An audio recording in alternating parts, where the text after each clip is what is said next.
Concretamente el Salón Príncipe de Asturias. La verdad que es una satisfacción enorme que podamos encontrarnos y además para abordar una temática tan relevante como es la que hoy nos trae a la casa.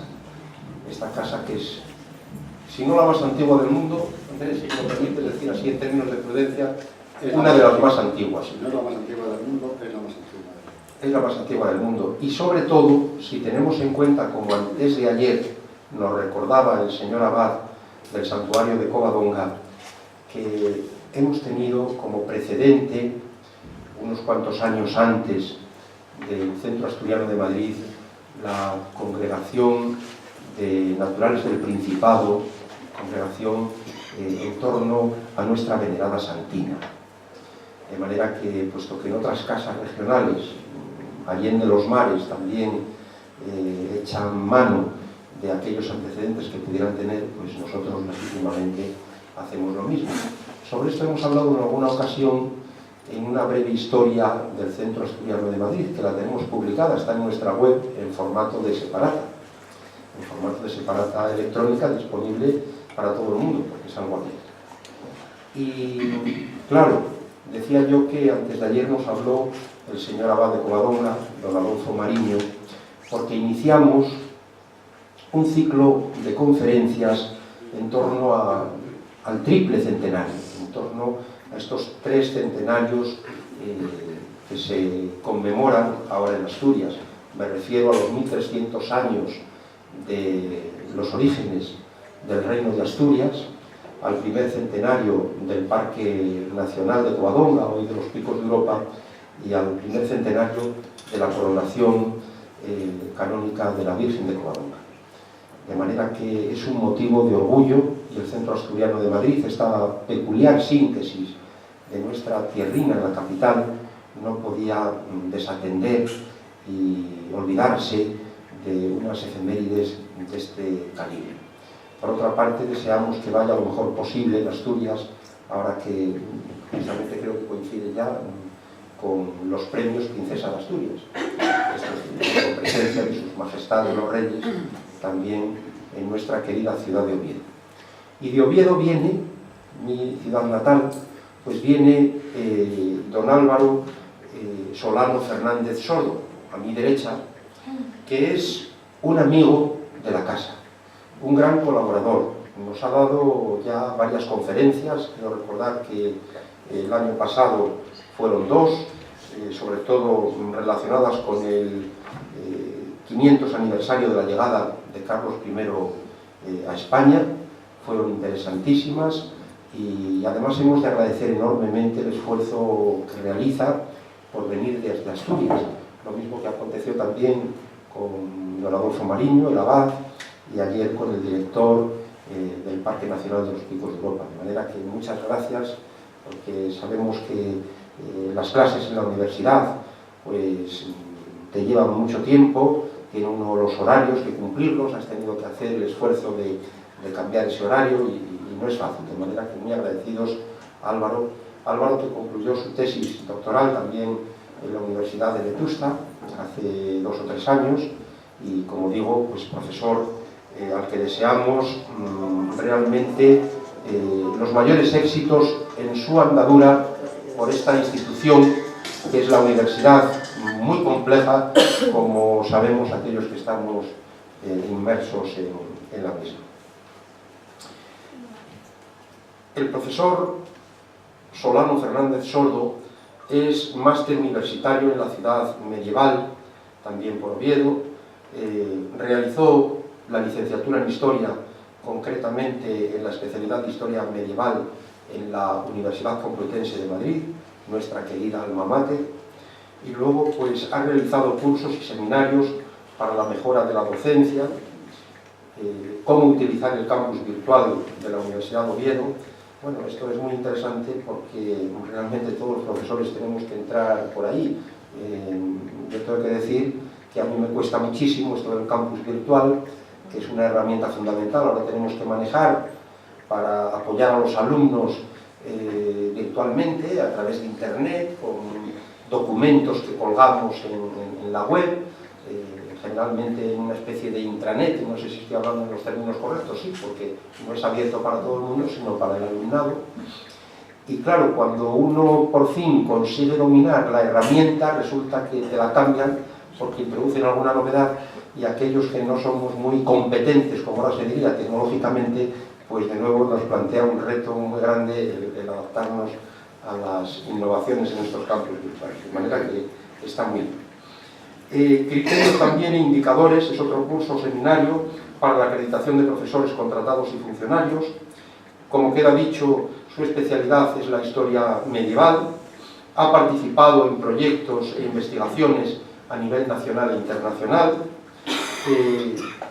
contribuido con trabajos presentados de carácter científico en congresos y en reuniones también científicas de distintos niveles, internacionales y nacionales, y ha recibido, entre otros premios, pues el segundo premio de investigación histórica de la Asociación Cubera, Amigos del Paisaje de Villaviciosa, creo que fue en 2013. Tiene también publicados pues, distintos libros, 6 por lo menos, según me pone aquí, pero probablemente esté poco actualizado, además de artículos en revistas especializadas científicas. Por lo tanto, estamos encantados de contar contigo, si me lo permites, Álvaro, de nuevo, y déjame simplemente recordar que concluye contigo hoy pues, las conferencias previstas para el mes de octubre. Pero, si eres tan amable, Andrés Menéndez es el presidente adjunto de la casa, pues yo le voy a pedir que nos lea desde aquí. Sí. Ah, bueno, perdón, me he equivocado, casi, es que a mí me han puesto una letra tan pequeña que no me la... Bueno, lo leo.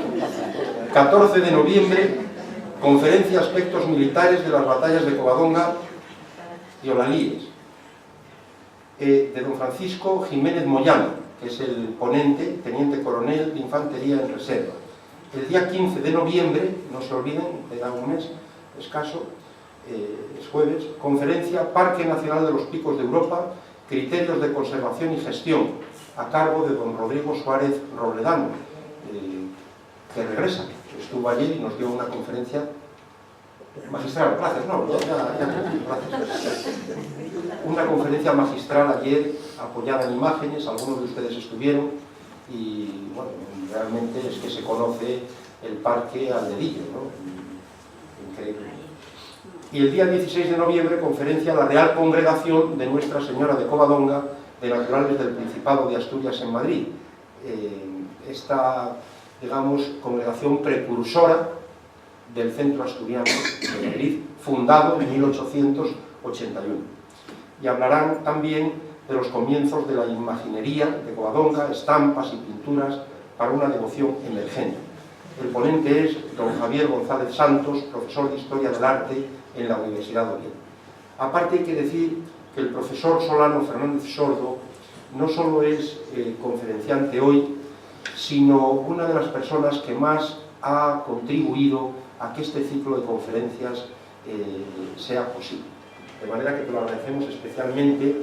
Yo sé que Pepe Álvarez Alba, aquí presente, y también Maxi Suárez, que está detrás, pues han realizado visitas, han hablado contigo, pero en gran medida ha sido el profesor Solano el que les ha abierto las puertas y ha conseguido que el programa finalmente sea tan brillante como les he leído. De manera que muchas gracias y nada más, te cedo el micrófono. Gracias a todos.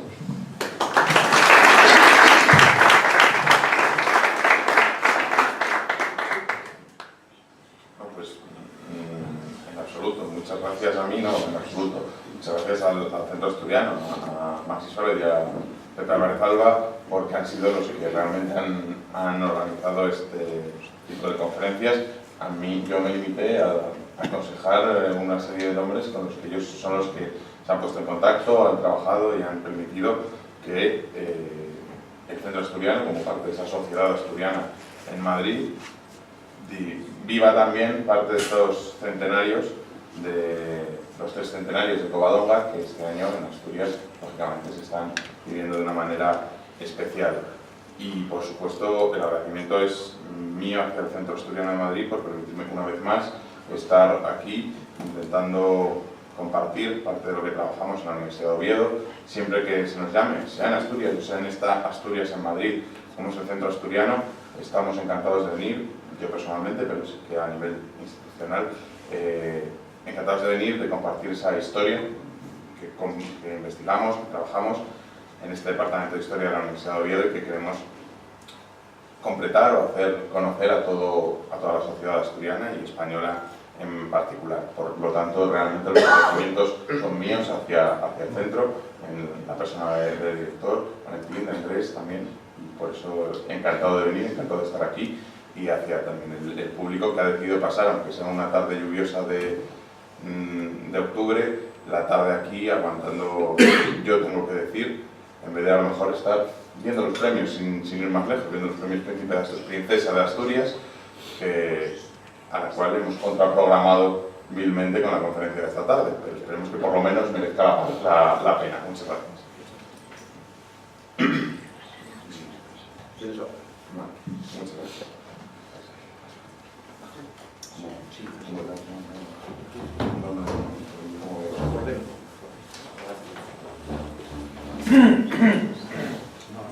Bueno, pues como indicaba, en este triple centenario, parte de este centenario que conmemora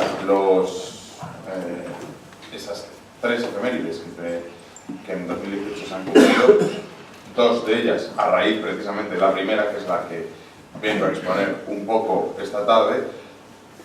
El origen de todo es ese reino de Asturias que vamos a intentar comprender hoy un poco, o voy a intentar dar a conocerlo. ¿Por qué? Porque, como dice el título, el Astorum Regnum, Divina Providencia Ex Orictur, es decir, el reino de Asturias nació por la providencia divina. Es una frase literal tomada de las crónicas asturianas, que es lo que vamos a seguir esta tarde.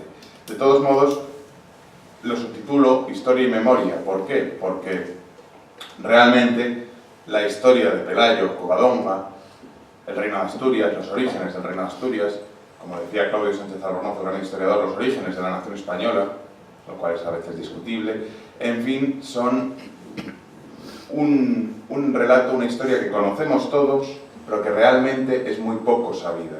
Muy poco sabida porque el resultado que tenemos hoy en día es una mezcla de la historia, de la leyenda, de relatos que se han ido añadiendo al relato original a lo largo de los últimos 1300 años que conmemoramos hoy, interpretaciones interesadas, usos interesados del pasado medieval de Asturias, del reino de Asturias, e incluso de la propia monarquía, de la propia iglesia asturiana o más allá de las fronteras de Asturias. Entonces, hay que partir de lo que podemos conocer de esta historia pasada del reino de Asturias, intentando ver qué capas de memoria, qué capas de leyenda, qué capas de acumulación de historias, de relatos, se pueden ir eliminando para llegar a lo que pudo pasar o que conocemos más seguro que pudo pasar. Hay que partir del lugar. El lugar explica mucho. Covadonga es el corazón palpitante de Asturias, como se recordaba en estos centenarios muchas veces, pero marca precisamente por el paisaje que tiene. Este valle prolongado del río que parte de la cueva, que se introduce en el corazón de los picos de Europa y que comunica con esta llanada que recorre Asturias de este a oeste, es lo que explica precisamente que el reino de Asturias naciera en Covadonga y no en otro lugar, que la resistencia, la oposición al poder musulmán, que ahora veremos, empezara en Covadonga y no en otro lugar. Lugares como Priena, como la Useva, como el propio río Covadonga, la llanada del Güeña, la corte del Sella, Cangas de Onís, son elementos que son recurrentes en esta historia y que la explican por sí misma. Pero hay que conocerlo. ¿Y qué era antes esa zona? Bueno, conociendo un poco la administración que conocemos por los romanos, porque el problema que tenemos es que lo que había antes de los romanos lo conocemos por lo que los romanos dijeron de ellos y por la mentalidad que los romanos implantaron allí, meramente geográfica. Conocemos multitud de pueblos, de tribus, que formaban parte de este mosaico del norte de España, pero la administración que puso fronteras administrativas, para la comodidad del gobierno, fue romano, y es lo que hoy conocemos. Posteriormente sería heredado por esa sociedad tardo-antigua, visigoda, y luego incluso podríamos decir que la musulmana o la cristiana que vamos a tener allí. Por lo tanto, tenemos ese territorio de la Asturias romana, prerromana y hasta visigoda, que en realidad es mucho más hacia el sur que la Asturias que conocemos hoy. De hecho, Asturias se llama Asturias precisamente por Astorga, no por Asturias, por lo que hoy llamamos Asturias. La capital era Astorga, Astúrica Augusta, y en realidad incluía tanto la parte al norte de los picos de Europa, lo que hoy llamamos picos de Europa, como la parte al sur hasta prácticamente el Duero. Y no incluía, en cambio, partes de lo que hoy sí es Asturias, como es la zona más occidental y más oriental de la región. Es decir, la frontera de esta Asturias transmontana estaban en el Navia y estaban en el Sella. Ahora bien, ya digo, son fronteras ficticias, fronteras permeables, fronteras que implantan los romanos desde fuera en una sociedad que ya está evolucionando por sí misma en esos momentos. Por eso, en realidad, lo que aquí se llaman los vadinienses, que formalmente serían esos cántabros, seguramente en la margen derecha del Sella, tendrían mucho más que ver con los astures que estaban en la margen izquierda del Sella, inmediatamente, que a lo mejor con los concanos o los que estaban hacia la zona vasca, la actual zona vasca. Por eso, cuando hoy intentamos definir Asturias o Cantabria respecto a estos límites, no encaja con lo que hoy llamamos la Asturias de las autonomías, la España de las autonomías, quiero decir, la provincia de Asturias, la provincia de Cantabria, etc. Entonces no hay que pensar en esos términos y sobre todo no hay que proyectar los términos actuales hacia el pasado. Pero el centro es concretamente esa zona que he señalado, muy conflictiva en esa frontera. El Sella es la frontera, pero es que es en el Sella donde nace el Reino de Asturias, donde tiene ese lugar, esa batalla de Covadonga en la que vamos a entrar poco a poco. ¿Cómo es esta zona antes de que sea la capital del Reino de Asturias? Es verdad que se trata de un espacio montañoso, con muchos contrastes altitudinales, pero es un sitio agradable a la vida, porque es un sitio bien drenado, bien insolado, bien abrigado, que proporciona buenas condiciones de habitabilidad y sobre todo de explotación económica, agropecuaria básicamente, que es como son estas sociedades. Así, en torno a esta zona entre el río Sella y el río Güeña, para que nos hagamos una idea, aquí en el 3 está el actual Cangas de Onís, en esa unión de los ríos Sella y Güeña, es donde desde época prerromana, romana, visigoda, vemos una continuidad de población, que incluso podríamos retrasar a esta época neolítica y del bronce.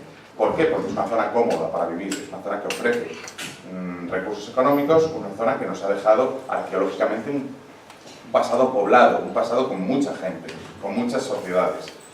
Y es esa llanada que continúa hasta cierto punto, siguiendo el recorrido este-oeste del Güeña, se prolonga hacia el interior, hacia lo que es Arriondas, Piloña, y comunica con Siero, hasta Oviedo. Esa zona, además, es la que recorría la vía romana que recorría Asturias de este a oeste. No es casual que surja ahí el Reino de Asturias, es una zona habitable, potente económicamente hablando, es una zona bien comunicada. ¿Qué más queremos para esa zona? No es la imagen del Astur indómito subido a los cerros, luchando por una independencia casi salvaje. No es esa la imagen que los historiadores vamos poco a poco viendo en este origen del Reino de Asturias. ¿Qué nos encontramos arqueológicamente en esta zona? Pues ya digo,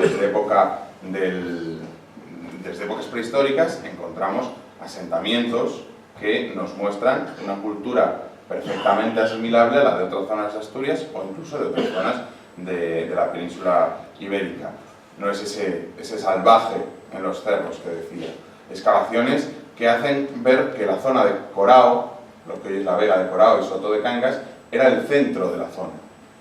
Era el centro de la zona, no Cangas de Onís, sino la zona de Corao. De hecho, nos va a servir ahí para esa zona para situar todo tipo de testimonios arqueológicos, epigráficos y enterramientos que se han encontrado en esa zona. Por ejemplo, la colección de Soto Cortés, de la familia Soto Cortés, que hoy podemos ver en el Museo Arqueológico Nacional y que incluye multitud de útiles de este tipo. Pues bien, esta continuidad se demuestra incluso después de la conquista romana. Es decir, la civilización no la traen los romanos, es verdad que influyen y van a aculturar esa zona. Van a aculturarlo de este modo. Lo conocemos a través de esta sociedad, la sociedad que hace estos epígrafes. Son los que se llamaba, que veíamos antes en el mapa, los cántabros valinienses.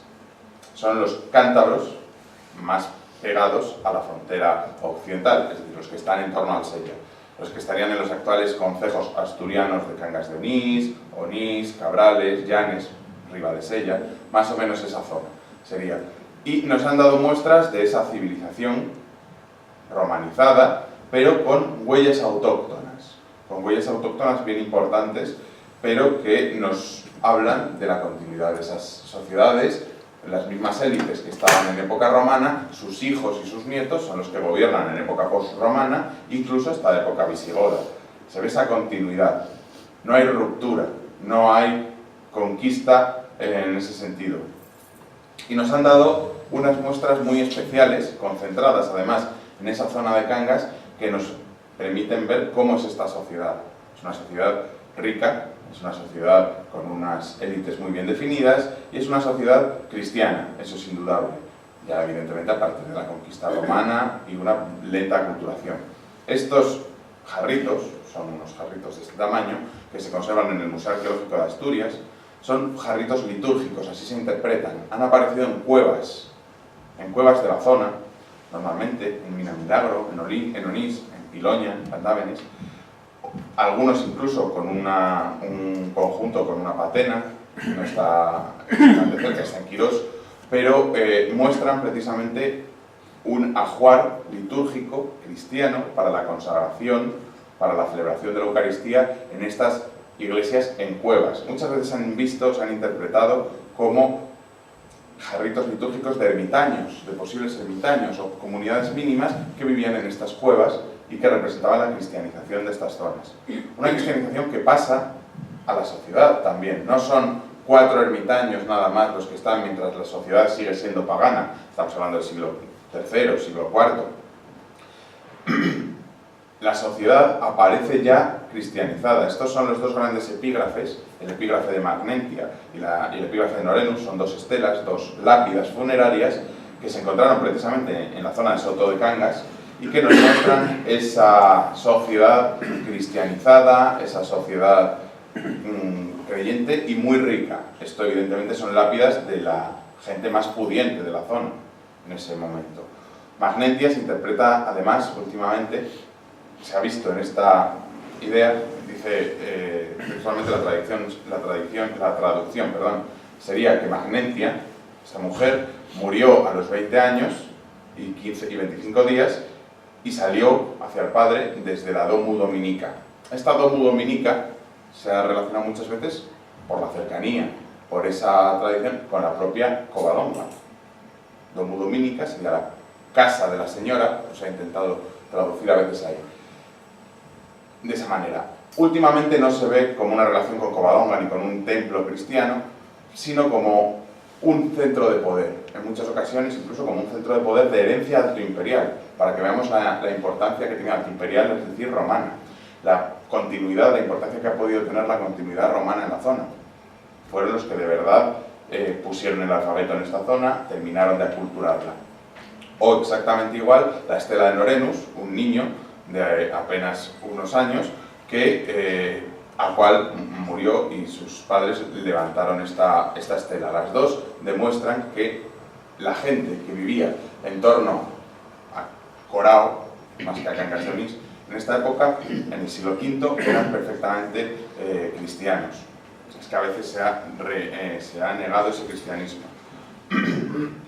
Y contamos con un testimonio importante que es la cueva. Hoy es la cueva de Covadonga, pero se ha hablado, uniendo todos estos testimonios, de un posible eremitorio rural o que pudiera ser a lo mejor donde pudieran haberse encontrado jarritos litúrgicos. No ha sido el caso en Covadonga, evidentemente además la cueva ha sido muy modificada durante los años, o incluso esa domo dominica que decía antes de Magnentia, interpretación que ya no se tiene en cuenta. Sin embargo, la tradición lo que nos cuenta es que es un lugar de culto a deidades, primero paganas, femeninas, llamémoslas celtas si queremos, pero divinidades naturales, muy relacionadas con el agua. De hecho, el aspecto imponente que tiene, de ese chorrón que sale de la cueva, invita a esa trascendencia a las sociedades. Entonces es fácil ver la imagen de una diosa en esta manifestación. Las primeras sociedades seguramente lo interpretaron así, como un lugar de culto a esas divinidades. De hecho, el propio nombre del monte de delante, el monte de Priena, la cueva está en el Auseba, pero delante está el monte Priena. El monte Priena es lo que está frente al Ena. Ena es el río que sale de la cueva. Y Ena, en los sustratos lingüísticos romanos, precisamente significa diosa, diosa de las aguas, concretamente. Entonces podemos estar ante ese lugar de un culto pagano que será cristianizado, precisamente por esa sociedad que en esos momentos se está manifestando con esos epígrafes, con esos jarritos. La tradición popular lo ha de algún modo transformado.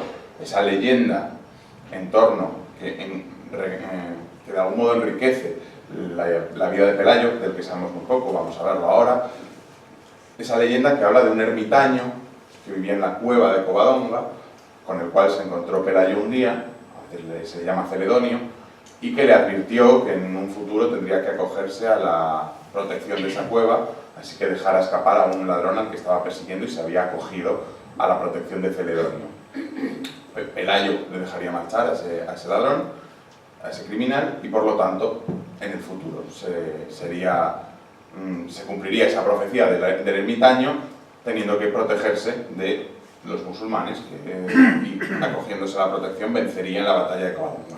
Es una leyenda posterior, empieza a circular en torno al siglo XIII, pero recoge esa vieja tradición de la zona de la larga continuidad de un sitio de culto en Covadonga. Es algo lógico, es algo que el propio paisaje invita a ello. Si no hubiera una cueva con una imagen de la Virgen, desde luego veríamos una manifestación de trascendencia fácilmente allí, es lógico pensar en ello. Pues bien, todo esto, ¿por qué? Porque hasta aquí hemos hablado de arqueología. La arqueología, o la epigrafía en algún caso, el problema que tiene es que es muy limitada muchas veces respecto a las informaciones, o nos da informaciones muy generales o poco concretas respecto a datos específicos. Para eso hay que esperar a las historias que va a escribir el Reino de Asturias sobre sí mismo. Tenemos un problema aquí, y es que las crónicas asturianas, que son las primeras que hablan del Reino de Asturias, se escriben 200 años después de que empiece el Reino de Asturias a funcionar. Para ser exactos, 170 años después. El Reino de Asturias empieza a funcionar hace 1300 años, es decir, en el año 718, pero las crónicas que lo cuentan por primera vez son del año 881, 884 y 885. 170 años después, que además son 170 años en los cuales ha triunfado. Están contando una historia de victoria. Están contando lo que recuerdan o que pueden creer recordar, pero en clave positiva. Es decir, de lo que pudo pasar en Covadonga, 170 años después, está gobernando Alfonso III, que es un rey victorioso, además, que está consiguiendo expandir muchísimo territorialmente el Reino de Asturias, y es el momento de mayor alegría, de mayor euforia del Reino de Asturias, justo cuando se escribe. De hecho, hay una parte final de una de las crónicas, de la llamada Crónica Albeldense, tiene un capítulo final, que se llama a veces Crónica Profética, que de algún modo es una profecía que promete que 3 años después, es decir, para el año 884, Alfonso III terminaría de conquistar la península y echar a los musulmanes, y bueno, sabemos que tardó un poco más. Vamos, de hecho, Alfonso III no lo vio. Se tardaron 600 años más en cumplir esa profecía. No voy a hablar de reconquista todavía, precisamente para evitar esos términos. Pero lo que sí es verdad es que son los únicos textos, o los más cercanos a la época, que conocemos. ¿Por qué? Se nos ha acusado a veces a los historiadores que hablamos del Reino de Asturias de que no utilizamos fuentes musulmanas. No es verdad, para empezar, las utilizamos. Ahora, son muy diferentes a las fuentes cristianas. y para empezar son mucho más tardías. Las primeras fuentes musulmanas son de en torno al año 1000. Y muchas veces no son de verdad la primera fuente, sino lo que un erudito, un historiador del siglo XVI o XVII recoge de un cronista musulmán del año 1000. Entonces también hay que saber trabajar o ver esa diferencia de fiabilidad de unas y de otras. No obstante, el reino de Asturias, Covadonga, Pelayo salen en las crónicas musulmanas. O sea que no es mentira, es parte de nuestra confirmación por parte del, llamémoslo, el enemigo. Pero veamos esa historia que nos cuentan las crónicas cristianas, sobre todo. Las crónicas cristianas cuentan un reino de Asturias que nosotros siempre hemos fechado, hemos iniciado en Pelayo. Pelayo, Fabila, Alfonso, Fruela, seguimos así hasta los 14 reyes que componen el reino de Asturias antes de que se vaya a la capital, a León, y se convierta, por lo tanto, en el reino de León. Pero para los reyes, los cronistas del siglo IX, del año 880 en adelante, la historia del reino de Asturias no empieza aquí. La historia del reino de Asturias empieza unos años antes, unos 50 años antes, unos reinados antes, por dos razones. Porque para los cronistas del reino de Asturias, que escriben en el año 880, vuelvo a decir, y en una clave feliz, en una clave de euforia, de triunfo del reino de Asturias, el reino de Asturias es la continuación, el capítulo siguiente a los reyes visigodos. Los reyes visigodos, todos sabemos que en el año 711 cruzan los musulmanes la península y por lo tanto los visigodos se acabaron. De hecho, eso los musulmanes lo tenían claro. Un cronista musulmán del torno al año 1000 decía, hablando de Pelayo, que Pelayo es un rey nuevo que gobierna sobre un pueblo nuevo. Pero para los cristianos del año 800, y luego es una mentira piadosa hasta cierto punto, si se me permite, o un punto de vista, mejor dicho, que va a permanecer en adelante hasta la Baja Edad Media y hasta el siglo XIX y prácticamente hasta la actualidad en algunos casos, hablan de Pelayo como el siguiente rey visigodo. Ahora bien, si es el siguiente rey visigodo, ¿por qué tenemos este capítulo intermedio? Aquí, los últimos reyes visigodos fueron Bamba, Hervigio, Egica, Vitiza y Rodrigo. Antes de Pelayo tenemos este capítulo oscuro, es Guadalete, es la batalla de Guadalete, la invasión, la conquista musulmana. ¿Qué explicación le van a dar los cronistas del siglo IX a esa invasión musulmana y a ese tener que empezar de cero del reino de Asturias?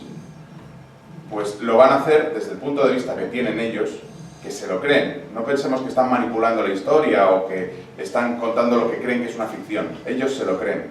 Lo que pasa es que se lo creen desde un punto de vista providencialista. Es la perspectiva que tienen los historiadores de la Edad Media. Piensan en clave providencialista, piensan una historia que guía la providencia. ¿Qué es esto? Dios es un actor de la historia. No porque estemos predestinados, no porque Dios nos guíe en el sentido de predestinarnos hacia un fin determinado, no. El hombre es libre para estos cronistas, pero es responsable de sus actos. Y por lo tanto, si actúa bien, será premiado, y si actúa mal, será castigado. Por Dios, se entiende. ¿Por qué? ¿Cuál es el modelo que ellos conocen? Los cronistas que escriben esto son, sobre todo, clérigos, son hombres de iglesia. Pero en el fondo es el modelo que tiene la sociedad de ese momento, desde el punto de vista histórico. Hoy no nos lo creemos así, pero en esa época el modelo era la Biblia. La Biblia, que es la historia del pueblo de Israel, del pueblo de Dios. Un pueblo que tiene un recorrido desde que podemos tener el capítulo de la creación, Noé, etc., pero es un pueblo que se empieza a formar a partir de Abraham hasta Jesucristo y en adelante. Pero es un pueblo, sobre todo, que cuando se porta bien, Dios lo premia. Cuando se porta mal, Dios lo castiga. Lo lleva 40 años por el desierto con Moisés hasta que se purifica y consiguen llegar a la tierra prometida. Cuando una vez en Israel empieza todo bien con los primeros reyes, pero Salomón se equivoca, empieza a caer en la idolatría y el reino de Israel cae. Hasta el punto de que acaba yendo al destierro de Babilonia. Cuando en el destierro de Babilonia se purifican, vuelven otra vez a liberarse y vuelven a la tierra prometida. Ese es el esquema que manejan ellos. Y ellos lo que ven en la historia que han pasado desde los visigodos en los últimos tiempos es precisamente esa. Alguien ha cometido una falta muy grave dentro del reino visigodo que ha hecho que Dios castigue al pueblo visigodo. ¿Con qué plaga? Con los musulmanes. Esa plaga ha hecho que la península ibérica se conquiste por los musulmanes. Pero como Dios es misericordioso, en Pelayo tiene su misericordia y ha conseguido que nazca un reino. De hecho, el inicio del reino de Asturias está marcado por el hecho milagroso de Covadonga. Las crónicas de Asturias, las crónicas asturianas son muy poco milagreras, solo tienen 2 milagros, que es algo raro en las crónicas de la época. Tienen el milagro de Covadonga y un milagro en concreto con los funerales de Alfonso I, que no es más que durante el funeral cantan los ángeles. Es lo único que hay sobrenatural en el relato, como tal. El resto son hechos históricos más o menos claros. Pero el hecho sobrenatural está en el inicio. ¿Por qué? Porque es esa misericordia de Dios. A partir de ahí, el reino de Asturias va bien. Va bien hasta el punto de que el que está escribiendo en ese momento sabe que Alfonso III está gobernando, el reino de Asturias es una potencia y va a conquistar, como antes, en 3 años la península ibérica. Eso es lo que él cree y eso es lo que él maneja. Por eso, la historia del reino de Asturias no empieza con Pelayo, para ellos. Empieza con lo anterior, con el inicio de esas calamidades y grandezas que es el origen del reino de Asturias. Por eso las crónicas, especialmente la crónica de Alfonso III, empieza su relato no con Pelayo, sino 50 años antes, con la muerte de Recesvinto y la llegada al trono del rey Bamba. ¿Por qué? Porque hay que buscar un culpable. ¿Quién es el culpable de ese castigo de Dios? Hay que entenderlo de alguna manera. Entonces, el culpable va a ser toda una estirpe, los últimos reyes de los visigodos. Una estirpe que se va a concentrar en el penúltimo, es importante, rey godo, Witiza. Pero el origen de Witiza está podrido desde origen. La genealogía que los cronistas asturianos se inventan, porque se la inventan, cogiendo fuentes para el rey Witiza, es muy importante. Según ellos, el origen del linaje de Witiza es este señor, Ardabasto. Es que no se ve muy bien porque está un poco borroso, es una pena.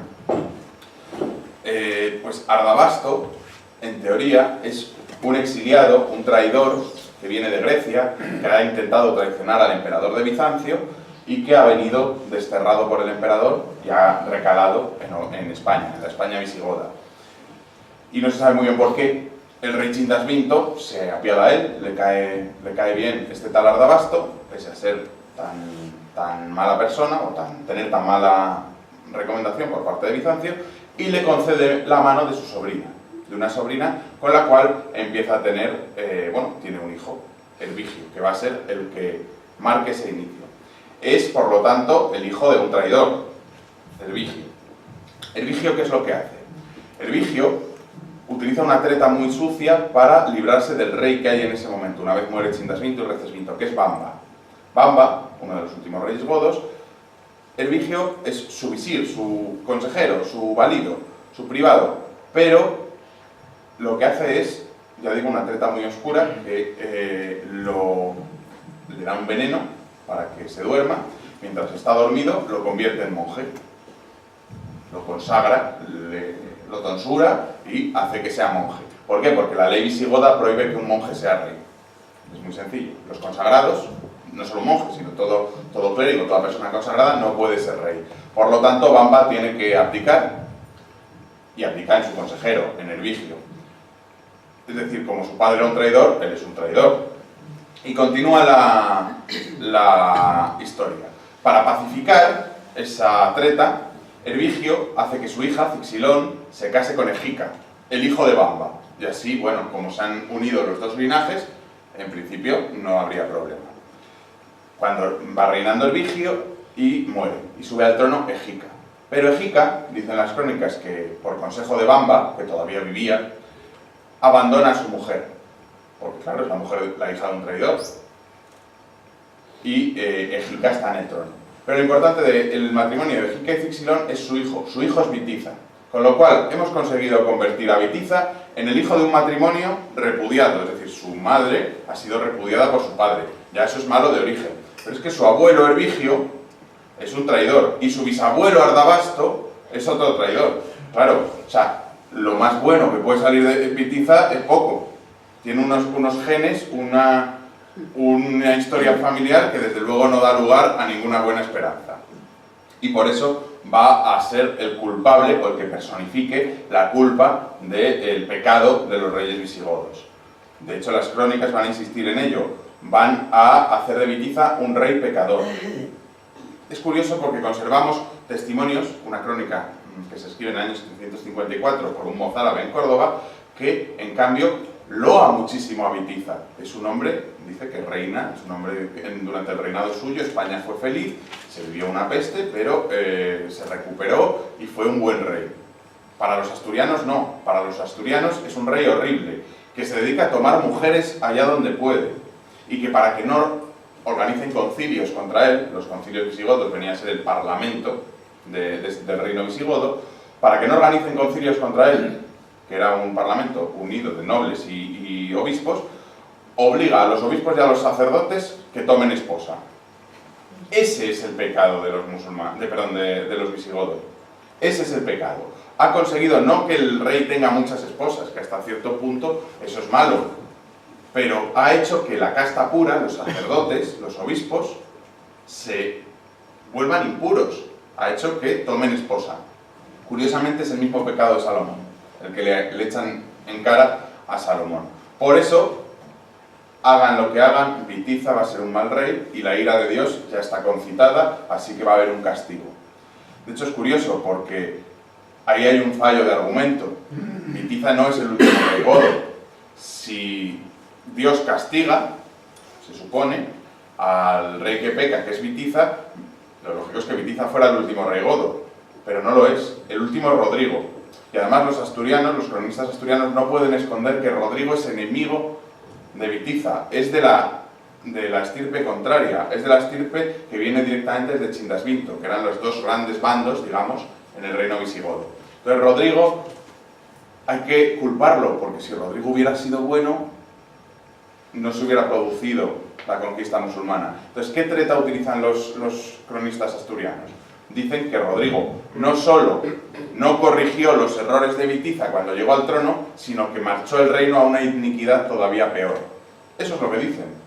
De hecho, nos suena la historia, que luego habrá muchos romances, de la cava de doña Florinda, la hija del conde de Ceuta, don Julián.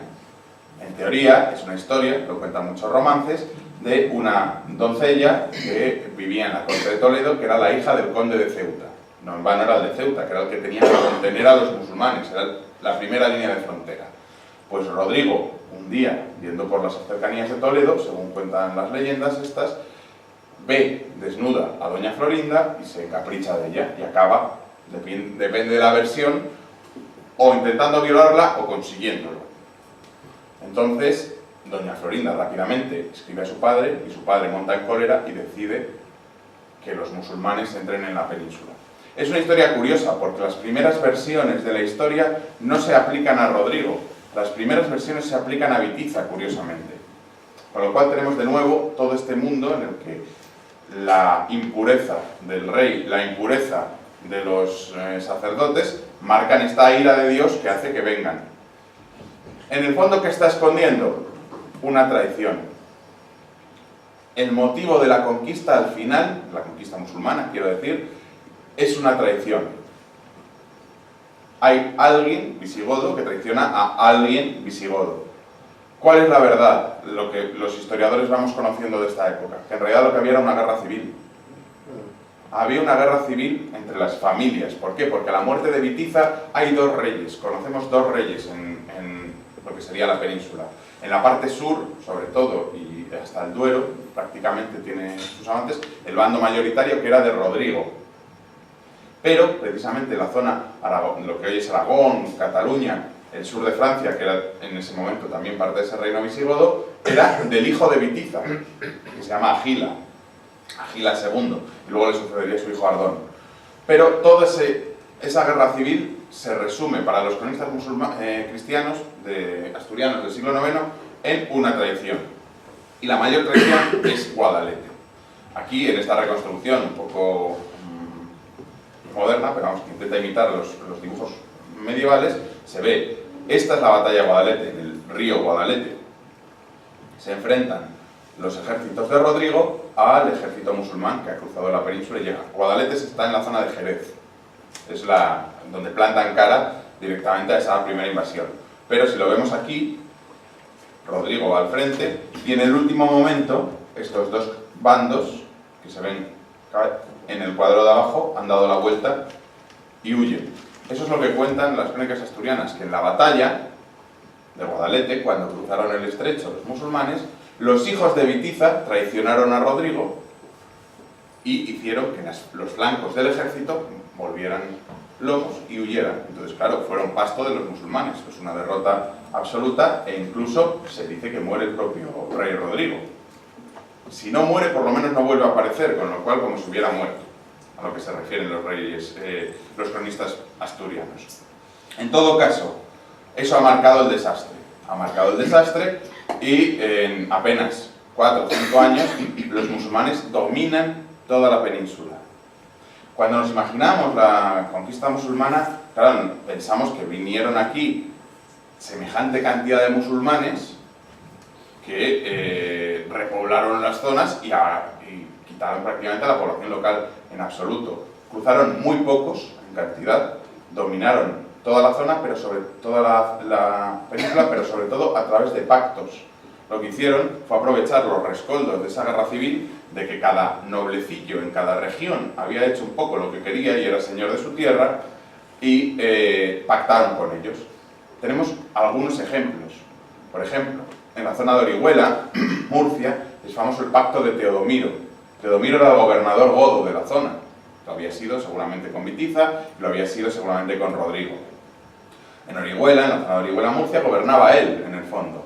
Pues cuando llegan los conquistadores musulmanes, lo que hacen es pactar con él. Y le dicen, vas a mantener la vida tal y como lleva siendo hasta ahora. No tienes que convertirte al Islam, porque las conversiones forzosas van a empezar más tarde. No tienes que cambiar nada de tu vida, ni de tus dominados, nada. Con que nos pagues un impuesto, vale, es un pacto. Un pacto a partir de ahora el que gobierna el Estado superior, por así decirlo, si se me permite el anacronismo, es musulmán y ya está, no hay cambios.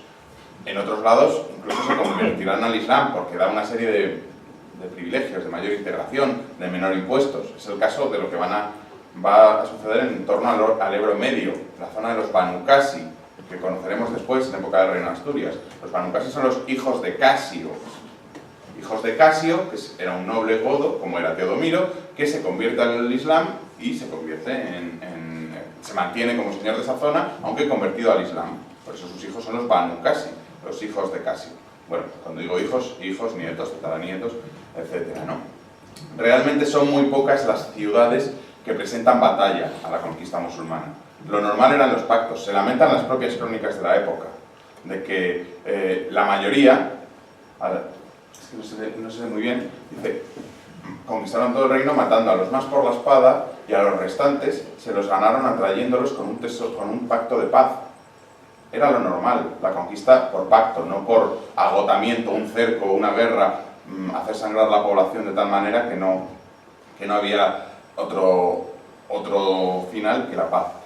La mayoría, dice, por todas las provincias de España pusieron gobernadores, un gobernador por encima, y durante varios años pagaron tributo al rey de Babilonia, hasta que eligieron uno propio. El rey de Babilonia, tenemos otra reminiscencia de la historia bíblica. Babilonia es ese concepto etéreo del pecado, de la perdición, del pagano que domina al pueblo elegido.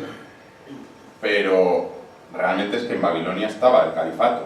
No en ese momento, no en el 711, porque estaba en Damasco, pero sí en el 880, que era cuando escriben los musulmanes. Era Bagdad, la capital del califato. Aunque, como dice aquí, habían elegido uno propio. A partir del año 750 se produce un cisma y España es independiente. De Damasco, que se traslada a la capital, ya digo, a Bagdad. Es cuando se produce ese cambio. Luego se convierte en califato. Entonces mezclan los tiempos, pero les sirve para reflejar precisamente esa situación del pueblo cristiano peninsular como pueblo elegido de Dios, y por lo tanto los asturianos. Las propias fuentes musulmanas lo dicen. Dice que se conquistó en esos años todo el país hasta llegar a Narbona. Narbona es el sur de Francia, y se hizo dueño de Galicia. Galicia lo entienden a la manera de los romanos, todo el noroeste, es decir, lo que hoy es Galicia, norte de Portugal, León, Asturias, parte de Cantabria, esa vieja Galaecia romana. Se hizo dueño de Galicia, de Álava y Pamplona, sin que quedase en Galicia precisamente Alquería por conquistar, si se exceptúa la sierra. No quedó nada más, nada sin conquistar. Realmente hubo dominación en Asturias. La historia del propio Pelayo lo demuestra. Pelayo es un rebelde. Pelayo no es un resistente a la conquista. Pelayo es una persona que al principio trabaja para los musulmanes. Si situamos la conquista de Asturias en el año 714, él se levanta en el 718, 4 años en los cuales está seguramente al servicio de los musulmanes. De hecho, detrás de la historia de la hermana de Pelayo está ese gobernador Munuza que manda a Pelayo como comisionado a Córdoba para tratar asuntos.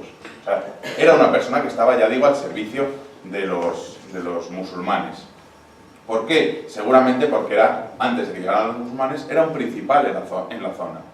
Era una persona que tenía por lo menos una ascendencia sobre gentes, tierras, un gobierno en la zona de Asturias. También explica eso que pueda levantar en armas a la gente. Veremos, de hecho, de dónde es. Pero entremos directamente en la historia de Pelayo, ya que lo hemos sacado a colación.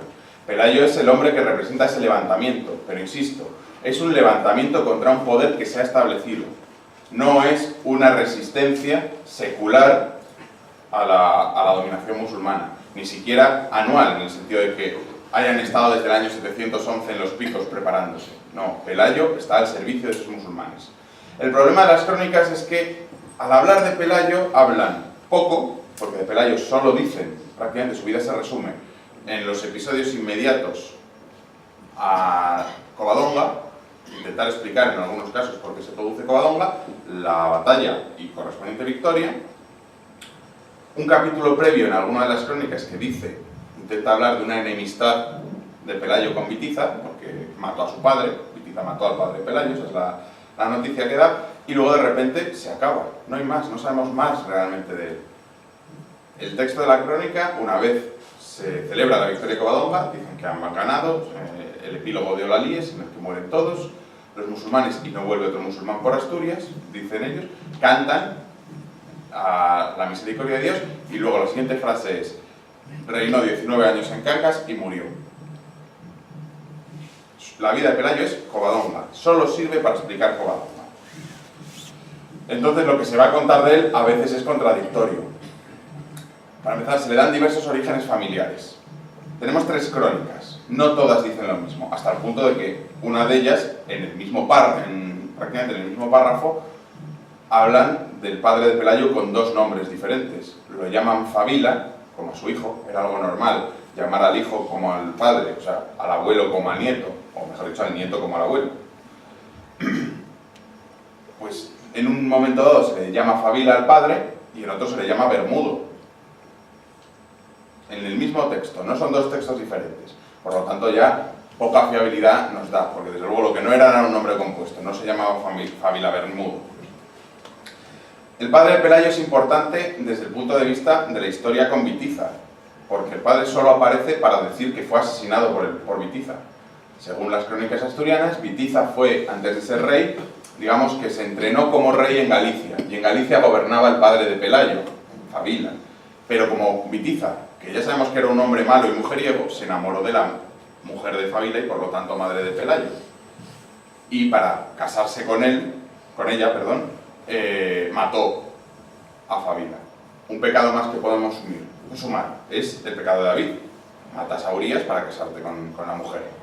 Seguimos abundando en la maldad de Vitiza. Y además con eso conseguimos que Vitiza sea lo opuesto a Pelayo. Mejor dicho, Pelayo lo opuesto a Vitiza. Son enemigos desde el principio. Pero fijémonos que otra crónica, por ejemplo, dice que había sido espatario, es decir, soldado de la Guardia Pretoriana, de la Guardia Real del rey Vitiza y de Rodrigo. Esto es lo que hace que muchos consideren a Pelayo toledano, no asturiano. porque, agobiado por la dominación de los ismaelitas, se metió en Asturias en compañía de su hermana. Luego hablaremos de su hermana. Pero claro, si era cortesano en Toledo, podía ser toledano o de cualquier otra parte del reino. Eso no quita lo uno al otro. E incluso la versión de la crónica de Alfonso III que llamamos obetense o sebastianense, que es la más ideologizada de todas, abunda más en Pelayo y dice que es de linaje real. Ya no es simplemente un espatario, ya no es simplemente el hijo de un conde provincial, sino que directamente es de linaje real. Curiosamente del linaje de Chindasvinto, que es el linaje fetén, el linaje más brillante que tienen en ese momento los visigodos. Pero, ya decía al principio que Pelayo sale mencionado en las crónicas musulmanas. No nos dicen mucho de él. Los que más nos hablan son el Fata al-Ándalus, que es una historia de Al-Ándalus, que se escribe en el siglo XI, que habla de que uno de sus nobles, de los nobles del norte, llamado Balaya ben Fáfila, es decir, Pelayo, hijo de Fáfila, hijo de Fabila. Luego parece ser que tiene sentido que se llame Fabila. Si ya no lo dice solo la historia interesada, sino la del enemigo, ¿por qué no vamos a admitirlo como válido? Entonces se sublevó en tierras de Yiliquilla, de Galicia, contra los árabes que dominaban los confines de esta región, expulsándolos. Luego Pelayo lo hizo, lo reconocen los propios musulmanes. A Pelayo, hijo de Fabila, se le debe esa expulsión de los musulmanes de los confines norteños, es decir, de la zona de Galicia. Vuelvo a decir, Galicia lo entendemos de la manera romana. En este momento simplemente hablemos de Asturias, de lo que es Asturias. Pero hay una de las crónicas que nos da una imagen o una historia un poco más concreta o que explica mejor o pretende explicar mejor el origen de Pelayo. Las otras dos simplemente dicen que se rebeló, no nos da ningún motivo. Llega un momento en el que Pelayo se rebela, no sabemos por qué. Pero la tercera de ellas, la crónica rotense, nos lo explica. Claro, desde un punto de vista un poco mítico a veces, porque lo que es una historia general lo concreta hasta el punto de hablarnos de que el levantamiento de Pelayo fue fruto de que Munuza, el gobernador musulmán de Gijón, es musulmán porque es gobernador para los musulmanes, pero nadie dice que fuera musulmán de religión. Podía ser precisamente el que gobernaba Asturias antes, como Teodomiro, y pactó con los poderes, con los nuevos poderes. Sea como sea, ese hombre llamado Munuza, que gobernaba Gijón en nombre de los musulmanes, se enamora de la hermana de Pelayo, que no conocemos su nombre, no lo conocemos, se han dado muchísimos nombres para ella, pero se enamora y hace que Pelayo se vaya a Córdoba con la excusa de una comisión y aprovecha ese momento para casarse con ella, para unirse en matrimonio con su hermana. No sabemos hasta qué punto llegó ese matrimonio. ¿Por qué? Porque sabemos, según dice el texto, que cuando Pelayo volvió, no lo aprobó, sino que con mayor ánimo se aprestó a poner en práctica lo que ya tenía pensado en torno a la salvación de la Iglesia. La salvación de la Iglesia es esa salvación del pueblo cristiano, que es lo que hablan las crónicas.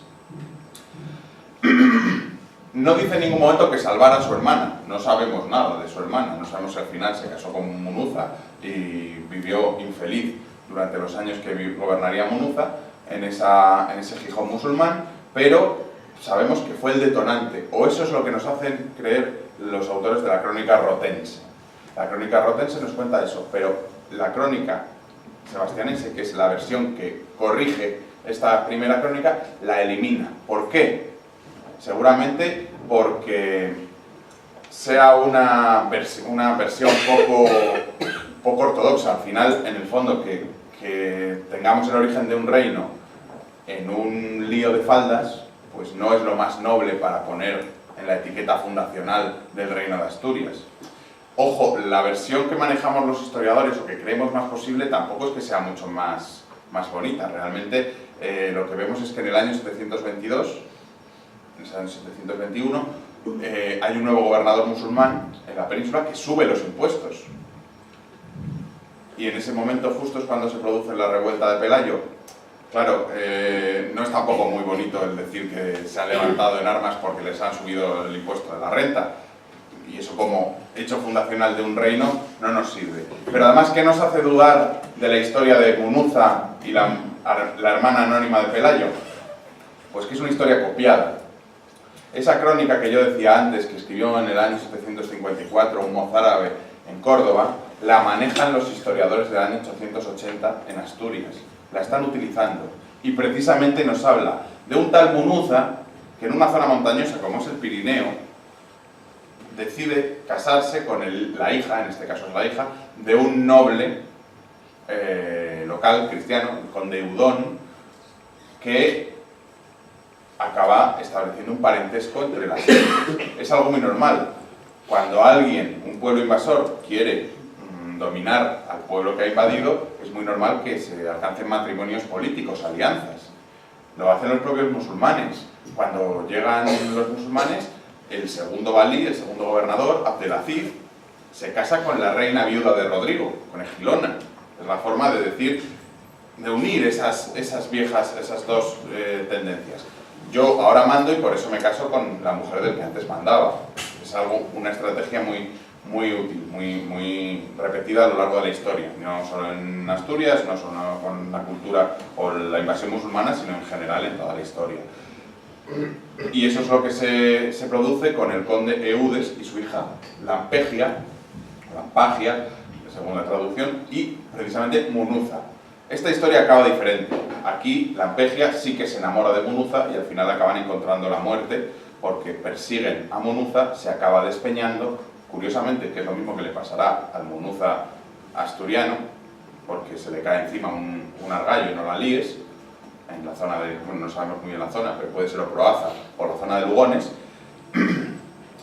y Lampegia acaba como concubina o como Uri en el harén del califa en Bagdad. Es otra historia ficticia, pero bueno, parece que han tomado demasiados préstamos en esta crónica. Además es la única que lo dice, es la única vez que aparece, por lo tanto sospechamos mucho de la historia del Reino de Asturias con ese origen de lío de faldas. Ahora bien, no creamos que todo es mentira. Doy una de cal, pero doy otra de arena. Una crónica musulmana, como es el Naftaltib de Al-Makari, escrito en el año 800 más o menos, habla de que un infiel llamado Pelayo, natural de Asturias, en Galicia, al cual tuvieron los árabes como rehén para seguridad de la obediencia de las gentes del país, huyó de Córdoba en tiempos de Al-Ghur y en el año sexto después de la conquista. El año sexto después de la conquista, estamos en el año 717 más o menos, no es exacto el calendario musulmán, porque es un calendario lunar respecto al nuestro, pero nos habla de que Pelayo, de Galicia, un infiel que es de esta zona de Asturias, está preso en Córdoba. Era precisamente lo que nos había dicho el asturiano, el cronista asturiano. Bueno, puede ser un trasunto de verdad, puede ser, no nos cierra del todo la puerta a pensar en eso. No habla de la hermana, pero bueno, es un dato más que tenemos. Podía ser precisamente eso, que Pelayo hubiera estado preso en Córdoba y por lo tanto tuviera esa idea de ser rehén para seguridad de la obediencia de las gentes. Luego va a Asturias y levanta a toda la gente de Asturias, en teoría, contra ese gobierno musulmán. Tenemos el motivo del levantamiento, por lo tanto. No lo tenemos muy claro, pero sabemos que se levanta. ¿Y cómo se produce ese levantamiento? Según la crónica beldense, que es la más sencilla de todas, dice simplemente que Pelayo, el hijo de Fabila, se rebeló con los asturios contra los sarracenos. No se explaya mucho más, nos da el hecho y ya está. Para las otras dos crónicas nos lo elaboran un poco más. La rotense une esta historia con la de la hermana y dice que de la que huía de Gijón, cuando ya tenía pensado llevar a cabo esa rebelión, se mete hacia el oriente de Asturias, cruza el río Piloña, después de estar en Brece, que es una localidad que no tenemos del todo localizada los historiadores, hay una casería en Piloña que hoy parece que puede ser Brece, pero lo que sabemos es que va hacia una gran cueva de un río llamado Ena, que es en el monte Auseba, dice. Va hacia el oriente, es la zona lógica, es la zona para refugiarse. Los musulmanes ya decían que no tenían controlada la sierra, A todo el mundo le ha costado controlar los picos de Europa. No hace falta irnos a los musulmanes o a los romanos. Pensemos en la última guerra civil, la sierra es complicada de controlar. Entonces tenemos ese lugar de refugio lógico. Pero lo curioso es que una vez entra allí, en esa zona del oriente de Asturias, se cruza con multitud de astures, de locales, de gente de la zona, que estaban por allí yendo a concilio. Yendo a concilio, que era una institución tradicional, desde época romana y prerromana, que era una asamblea para decidir cuestiones de gobierno. Y en ese concilio deciden nombrar a Pelayo como su príncipe, como su rey, como su principal, como su líder, como queramos llamarlo. No nos vamos a meter en nominalismos de ese tipo ahora, pero eligen líder de esa comunidad a Pelayo. La versión abetense es un poco más enrevesada. Ya he dicho que intenta siempre exagerar demasiado la continuidad con los visigodos de esta monarquía asturiana. Entonces lo que dice no es que lo eligieron los locales, pensemos en los vecinos de Cangas de Onís de la época, eligiendo a Pelayo. No, no fueron ellos. Fueron, según dice, los que quedaron, los cristianos que quedaron de estirpe regia, que se dirigieron, después de la invasión, que algunos se dirigieron a Francia, pero la mayor parte se metieron en la tierra de los asturianos, y a Pelayo, hijo del antaño duque Fáfila del linaje real, lo eligieron por su príncipe. Ha cambiado a quien elige a Pelayo, a quien le da la legitimidad. No es ya la población local asturiana, es nada más y nada menos que los restos de la nobleza visigoda. Si los nobles visigodos eligen a Pelayo, no solo están eligiendo a un líder para rebelarse, es que el modelo de ser rey en el reino visigodo era ese, precisamente. El reino visigodo era una monarquía electiva, en la que no había una herencia de padres a hijos del trono, sino que se reunían los nobles y proclamaban rey a uno de ellos. Era una tradición de los pueblos germánicos, era lo normal. Entonces, si los nobles visigodos que quedan se han metido en Asturias o donde sea y eligen precisamente a uno como su líder, están eligiendo al siguiente rey visigodo de la lista. Perfectamente normal, es la continuidad de la tradición, de la administración y de la legitimidad visigoda. Claro, lo he exagerado, con lo cual tenemos a Pelayo elegido. Pero, de todos modos, ¿quién era Pelayo? Ya he dicho que tiene varios padres. Bueno, no tiene varios padres, tiene padres con varios nombres. No sabemos si realmente su padre era un duque de la administración regional visigoda, si era de linaje real. Podía serlo, o por la misma razón puede no serlo. No tenemos certeza para decir ni una cosa ni otra. Lo que sí tenemos es la continuidad en el tiempo. Si Pelayo es una persona capaz de concitar a su alrededor a un pueblo, Astur, que se rebela con él, es que era una persona que tenía ascendencia, posibles, dominio en la zona. Nadie piensa realmente que un noble visigodo de un estado que acaba de caer, que es la ruina, que tampoco nunca ha dominado bien del todo la zona de Asturias, de repente llega un noble y no lo vamos a elegir rey y vamos a hacer todo lo que él diga. No, era un tipo que ya tenía dominio de algún tipo en la zona. Y eso nos lo revela un documento muy curioso del año 869, que parece que no está falsificado, que es del rey Alfonso III. Es tardío, sí, pero nos habla de unos bienes personales, no de la corona, sino personales del propio Alfonso, en la zona de Tentiana, dice, en Tiñana, en Siero, que eran de su abuelo y de su tatarabuelo Pelayo. Es decir, si la zona de Tiñana podía ser de Pelayo, puede que Pelayo fuera un prócer de la zona de Tentiana. De hecho, el centro neurálgico de la zona de Asturias era la llanada de Siero, Llanera, Gijón, toda esa zona. Ahí estaba el famoso Lucus Asturum, que si alguien ha leído últimamente la prensa regional asturiana, están ahora a ver si se puede excavar y sacar lo mucho que tiene que revelar Lucus Asturum. Pues bien, toda esa continuidad de la propiedad nos hace pensar que Pelayo era un gran propietario en la zona de Asturias, concretamente seguramente en la zona central o centro-oriental, y por eso es capaz de levantar en armas a su gente. No nos podemos creer lo que dicen los musulmanes, que arengó a la gente y les hizo ver que les estaban comiendo el terreno y los levantó. Nadie se motiva tan sencillamente en estos momentos. Pelayo es un gran propietario que es capaz gran propietario de hombres y de tierras. Entonces es capaz de iniciar esta rebelión. No es casual tampoco que precisamente esa gran vía romana que yo decía antes, que circulaba de este a oeste, había otras en sentido vertical, pero de este a oeste en Asturias, fuera desde Corao a la zona de Siero y Lugo de Llanera, que es ese Lucus Asturus. Es la comunicación directa. Igual por ahí fue por donde huyó Pelayo, desde Gijón o desde donde fuera, pero se hizo fuerte en el oriente de Asturias. A partir del año 718, por eso cuando se celebraba este centenario, se quiso poner la atención en que no era el centenario de la batalla de Covadonga. Hace 100 años sí se pensaba que en el 718 fue la batalla de Covadonga, porque es lo que parecen decir las crónicas, que fue acto seguido. O sea, le nombran rey a Pelayo y acto seguido se va a Covadonga a guerrear contra los musulmanes. Se tardó un tiempo.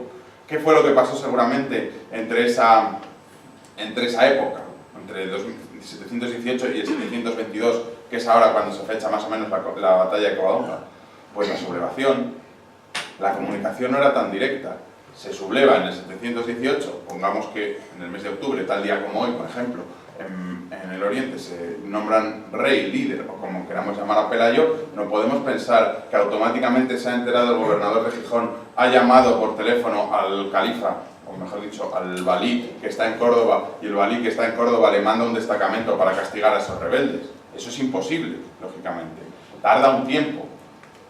Primero tuvo que tener algunas acciones de rebelión. Pongámonos que se negó a pagar tributos, que saqueó algún tipo de destacamento musulmán, por ejemplo. Es ficcionar un poco, pero entra dentro de lo posible.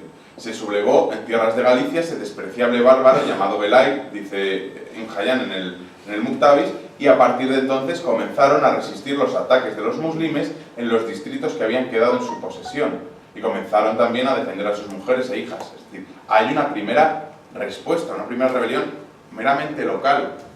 A esa rebelión local será a la que verá el peligro el gobernador de Gijón y en ese momento escribirá a Córdoba. Se tarda unos años y Córdoba mandará un destacamento, una expedición de castigo. Una expedición de castigo que viene desde Córdoba. Esa es la imagen que nos dan las crónicas. Las crónicas dicen que el ejército que va a Covadonga no es el ejército del gobernador de Gijón, es un ejército que viene directamente desde Córdoba. De hecho, no lo gobierna, no lo manda el gobernador de Gijón, Munuza, lo gobierna Alcama, que era uno de los generales que estaban en Córdoba. Ahora bien, vamos a exagerar todo lo que podemos. Vamos a decir que son 187.000 hombres los que van a Covadonga desde Córdoba. Vamos a decir que va con ellos un opa, se llama así, opa u opas, que es el obispo de Toledo y que además tiene en su historial ser hijo de Vitiza. Va a ser la persona que parlamente con Pelayo y le anime a rendirse. Es el último malo de la película. Es el último hijo de Vitiza que pretende hacer temblar la rebelión de Pelayo. De hecho, la batalla de Covadonga está contada como un diálogo entre Pelayo, desde la cueva, digamos, y Opas abajo, gritando, negociando esa posible paz. Opas, además de ser el hijo de Vitiza y por lo tanto el último de los traidores, es obispo de Toledo. Podemos pensar, bueno, un obispo que es el líder o el parlamentario o el que está vendido a los musulmanes y le está diciendo que se olvide de guerrear, de poner resistencia porque no hay posibilidad, no pega mucho con un reino que quiera restaurar la iglesia. ¿Por qué no han elegido otro personaje? ¿Por qué no han dicho simplemente que era un hijo de Vitiza, que era un noble, por ejemplo? Han elegido un obispo y nada menos que el obispo de Toledo, de la sede primada, de la sede de la capital del reino visigodo. Pues bien, eso se explica porque están escribiendo en el año 880. Si escribieran un siglo antes no tendría sentido. Pero en el año 880 la iglesia de Asturias ya es independiente de Toledo, del Toledo mozárabe, por un problema que había habido a finales del siglo VIII, la herejía adopcionista que se llamaba. La herejía adopcionista es una herejía que promueve precisamente, hay otro foco de actuación en Cataluña, que no nos importa, que le afectará al reino franco, pero lo promueve un obispo de Toledo, Elipando. Elipando de Toledo es el obispo de Toledo, que está un poco contaminado, digamos, del credo musulmán. Ve que hay que llegar a una solución una solución que aúne un poco el credo musulmán y el credo cristiano para que no estén en esa división. Entonces, digamos que cambia un poco el dogma cristiano y empieza a proponer una versión de la religión cristiana que se adapte mejor a un Islam que lógicamente rechaza lo de Dios uno y trino, porque para ellos son politeístas. Por lo tanto, empieza a decir que Jesucristo no es verdadero hijo de Dios, sino que es un hombre muy bueno, muy bueno, muy bueno, que Dios, Padre, adopta. Y por lo tanto no es hijo de Dios verdadero. Es una herejía que pretende acercar esa fe cristiana al Islam. Evidentemente es una herejía, va directamente en contra del dogma cristiano y por lo tanto es reprendido desde donde se puede en ese momento, que es el reino de Asturias. Hay un personaje que es Beato de Liébana. Beato de Liébana es un monje de la región de Liébana, de Santo Toribio, que rápidamente le contesta. Le escribe unas cartas, le dice que deje de enseñar esas cosas, que está yendo en contra de la fe. De hecho, como hay un foco en Cataluña, se convoca un concilio en Frankfurt y se condena al adopcionismo, pero el Hipando de Toledo es un hombre un poco orgulloso y no es reconvenido. No se arrepiente y sigue en sus 13 en esa herejía. Y por lo tanto, la iglesia asturiana decide romper con la iglesia toledana y se produce un cisma entre la iglesia mozárabe, que luego se reconducirá y volverá a la sede al buen camino del dogma, pero en ese momento la iglesia toledana y la iglesia asturiana están separadas, lo cual le ha venido muy bien a los reyes, hay que decirlo, a los reyes de Asturias, porque han podido nombrar obispos a su conveniencia, etc. Pero por eso se explica que Opas se le haga, o se le pretenda, obispo de Toledo, porque matamos con ello 2 pájaros de un tiro. Por un lado, culpamos de nuevo a los vitizanos, porque es un vitizano que está moviendo a la traición, a no rebelarse contra los musulmanes, y por otro, a la iglesia mozárabe toledana. Todo esto rodeado de una batalla en la cual dominan los modelos bíblicos, a veces hasta extremos literales. Ya he dicho antes de pasada, la cifra es casual, perdón, no es casual. 187.000 hombres no es una cifra que se le haya ocurrido al cronista de repente. Es una cifra exagerada. De hecho, si en noviembre viene seguramente, bueno, cuando venga en noviembre Francisco Jiménez Moyano explicará, tal y como se mueven los ejércitos musulmanes, que si creemos que 187.000 musulmanes fueron los que llegaron a Covadonga a presentar batalla, cuando llega el primer musulmán a Covadonga, el último no ha salido de Córdoba. Tal y como se mueven. Entonces, claro, 187.000 es una burrada desmesurada, hablando mal y pronto. Pero son números bíblicos, son números copiados precisamente de las batallas que tienen los israelitas contra los pueblos de alrededor, en los cuales les ayuda o no Dios. De hecho, 187.000 es el número de los persas que vienen con Senaquerib contra Ezequías. Es la última batalla antes del destierro de Babilonia. Es decir, durante esa batalla consiguen ganar con el apoyo de Dios los israelitas, y aguantan durante un tiempo más sin ser desterrados a Babilonia en esa independencia. Es precisamente esos números los que se están moviendo. Enfrente se supone que tendrían 300 cristianos. Son una vez más números bíblicos, pero cuando consultamos las fuentes musulmanas nos damos cuenta de que, exagerados o no, lo que hubo fue un enfrentamiento, sea el que sea. Podemos entrar en nominalismos, si fue una escaramuza, si fue una batalla importante, si fueron muchos o si fueron pocos, pero en realidad lo que nos revela de algún modo el contraste de fuentes de uno y otro bando es que fue una derrota de un destacamento numeroso de muchos contra unos pocos. Muchos musulmanes perdieron contra pocos cristianos. No nos importa desde el punto de vista bélico ahora, sino desde el punto de vista del historiador del siglo IX, el cronista del siglo IX. Para él, Covadonga fue un hito, fue un hito fundacional, fue un acontecimiento real, una batalla que existió, y eso es inapelable, de mayor o menor envergadura, pero que para él supone el inicio de un reino. Lo exagerará, lo adornará más, hará que sea precisamente un hecho milagroso de la intervención de la Virgen, hará que sea una explicación absolutamente directa del Pelayo como gran exégeta. Los diálogos que tienen aquí están sacados de la liturgia mozárabe, de la liturgia que se tenía en ese tiempo. De hecho, los diálogos, lo que se dice, tanto Opas como Pelayo, son textos que los sacerdotes decían en la misa de campaña, curiosamente, la misa de Ostibus, que se llamaba. Entonces, está inspirado, por supuesto es un fragmento muy culto, muy bien escrito, porque además es el capítulo central de las crónicas. Prácticamente el capítulo de Covadonga constituye la mitad en texto de las crónicas. Si son 10 folios, prácticamente 4 son de la preparación y la batalla de Covadonga. El resto de reinados de 200 años se cuentan muy rápido. Hasta el punto que, por ejemplo, Fabila se dice que no hizo nada digno de mención y murió. Tan resumidos en algunos casos. En otros se explaya un poco más, especialmente en Alfonso II, que va a ser el gran mito de los reyes, de los cronistas. Claro, pero la batalla se explica también, no voy a abundar mucho en ello porque Jiménez Moyano seguramente en noviembre lo dirá más claro. Pero volvemos al inicio, vemos ese lugar idóneo para plantear una batalla. No es casual, vuelvo a decir, era un sitio donde había población, no se han ido al desierto a guerrear, a un sitio que conocen, a un sitio que es una fortaleza natural.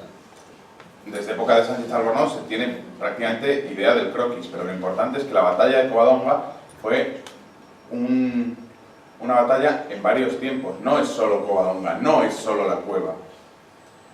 Pensemos que llegaron los musulmanes con los asturianos ya preparados y se tienen que meter por un tubo, porque incluso ir hoy desde Soto de Cangas hasta Covadonga es ir por un tubo, por un valle muy angosto, donde puede ser pasto de emboscadas cada poco.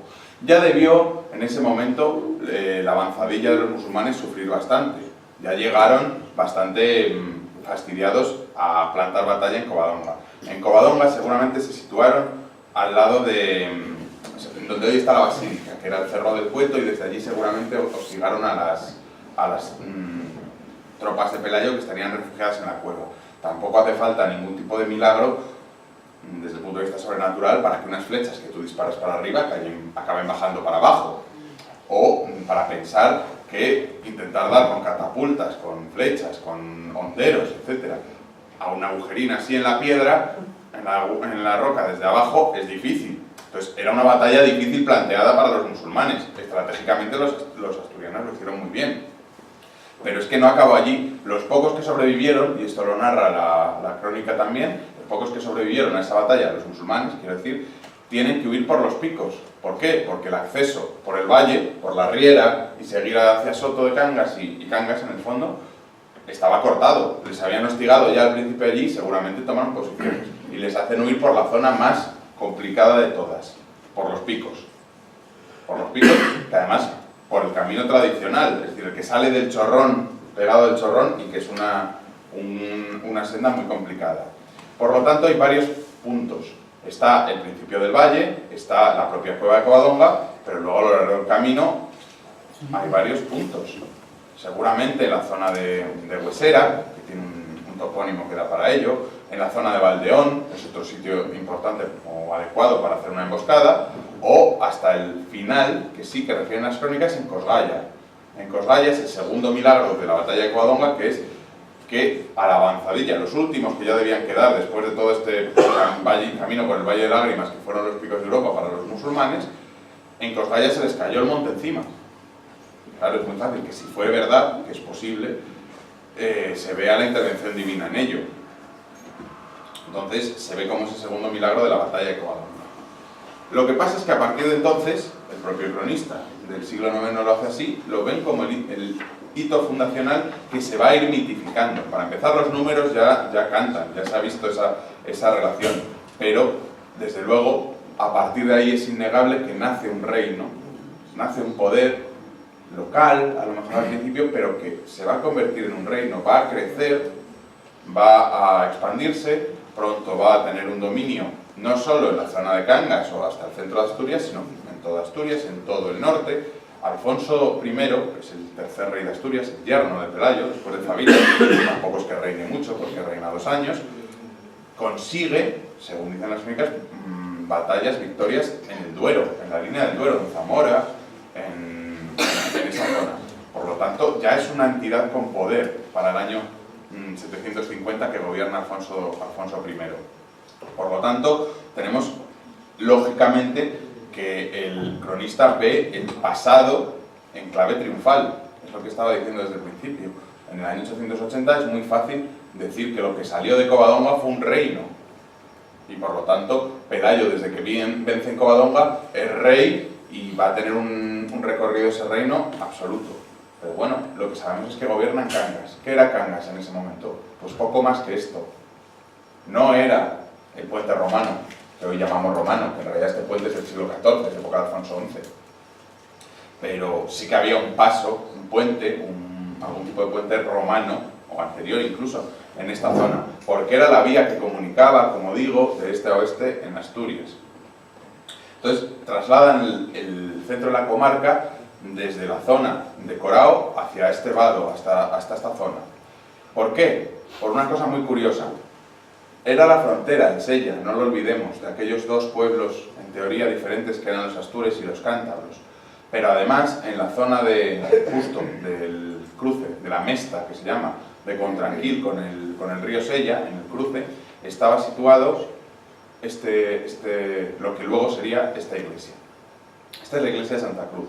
Y nos importa porque desde tiempos prehistóricos lo que tenía era esto.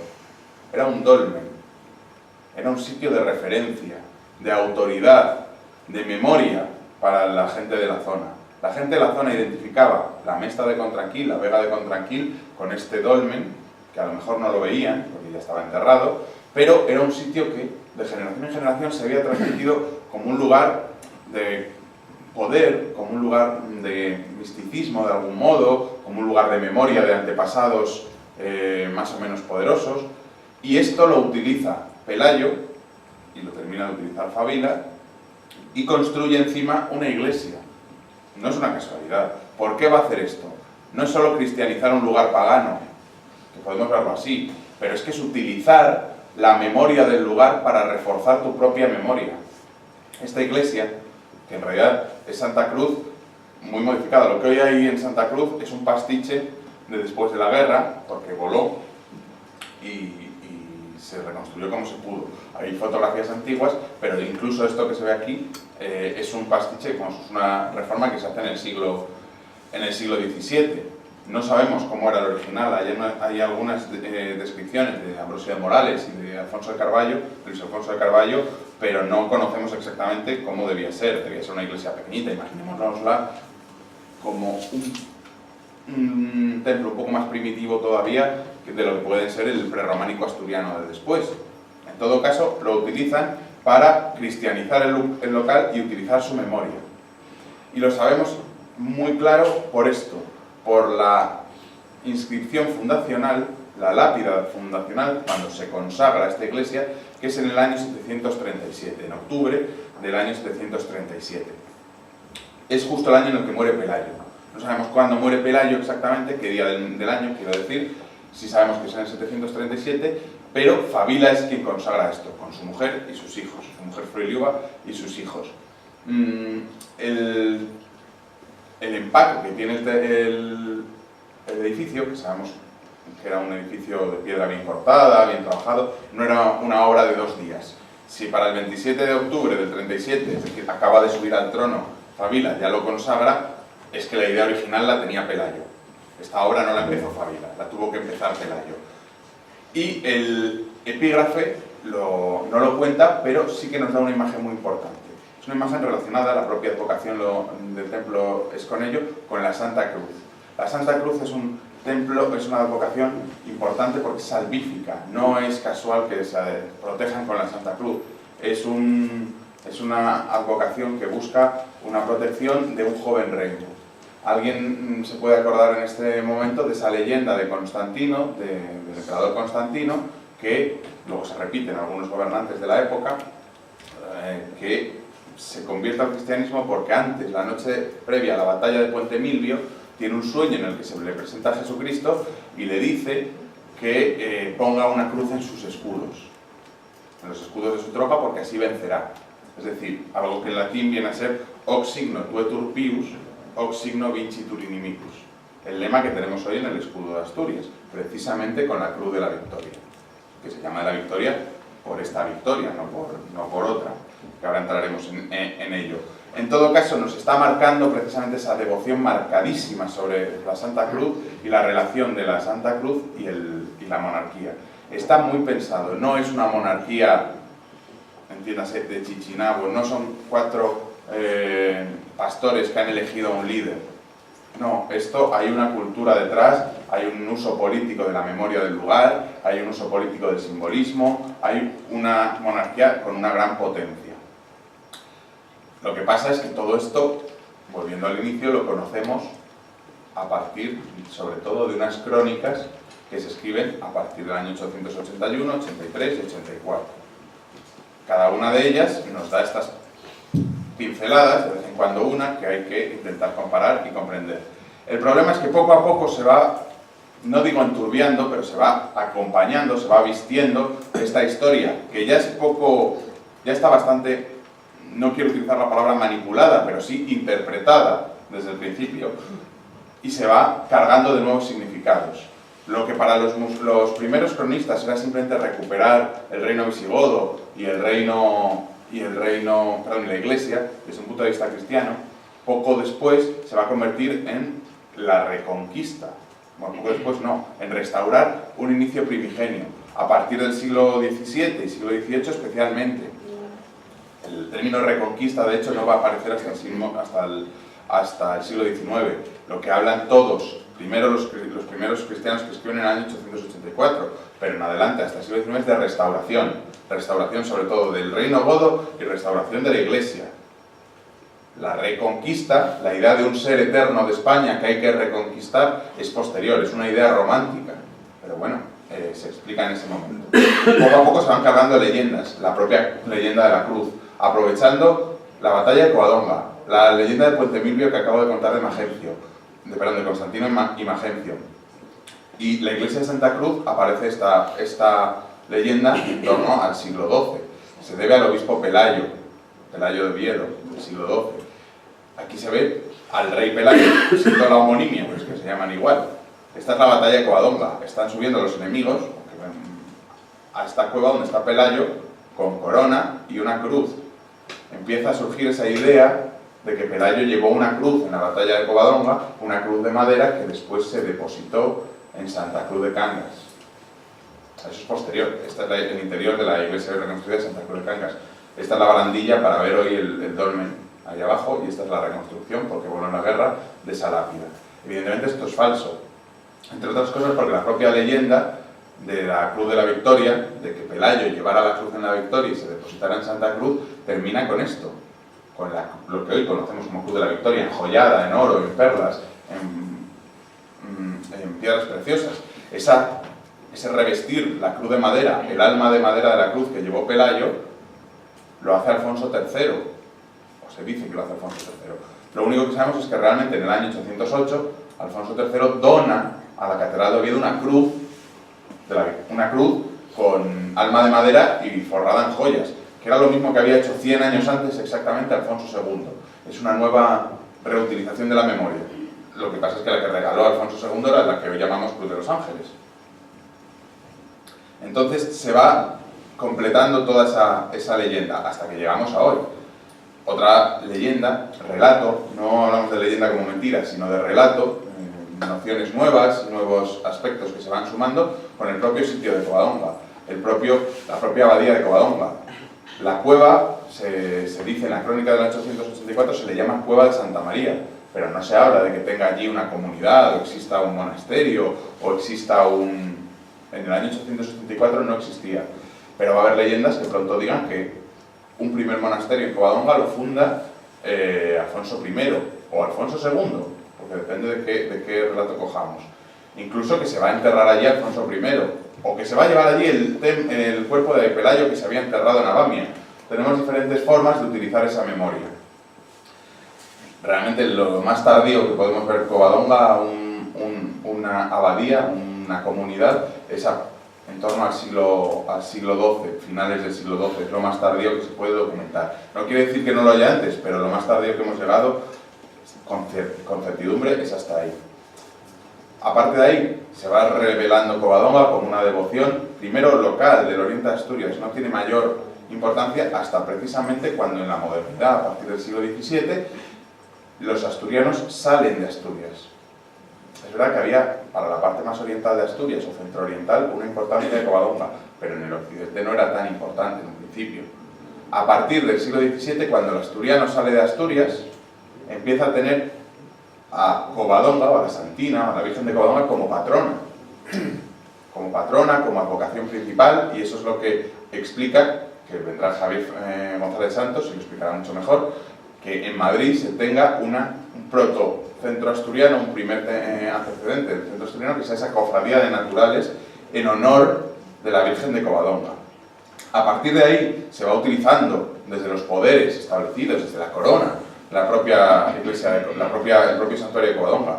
Covadonga nace como un monasterio de patronato regio, de inspiración regia, pronto también de patronato regio desde Felipe II. Se utiliza la memoria de Covadonga, de Pelayo, la batalla, el relato en torno a él. Este proyecto gigantesco, cuando se quema el santuario de Covadonga, el viejo templo de madera que había en la cueva, Ventura Rodríguez diseñó este templo, que no es un templo a la Virgen queda en segundo plano en la cueva.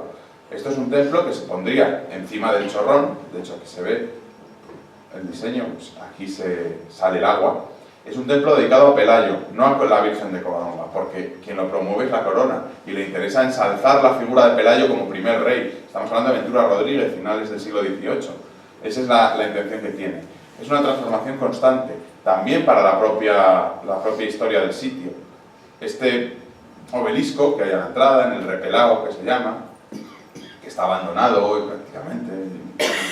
Esta foto no puedo decir que la haya hecho yo antes de ayer, pero la suciedad la tiene igual ahora mismo este obelisco. Es un obelisco que no se planta aquí hasta que va a finales del siglo XIX los duques de Montpensier, es decir, la hermana de Alfonso XIII, y deciden plantar allí un obelisco porque se dice que allí se coronó a Pelayo rey, donde pudo ser aquel concilio.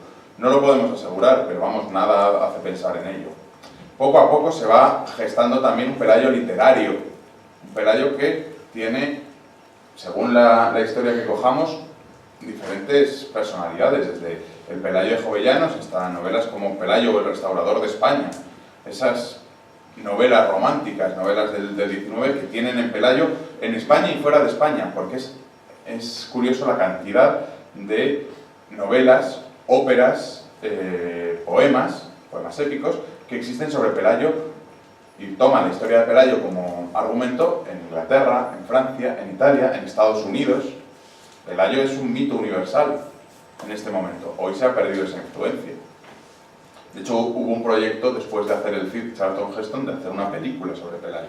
No se llegó a hacer.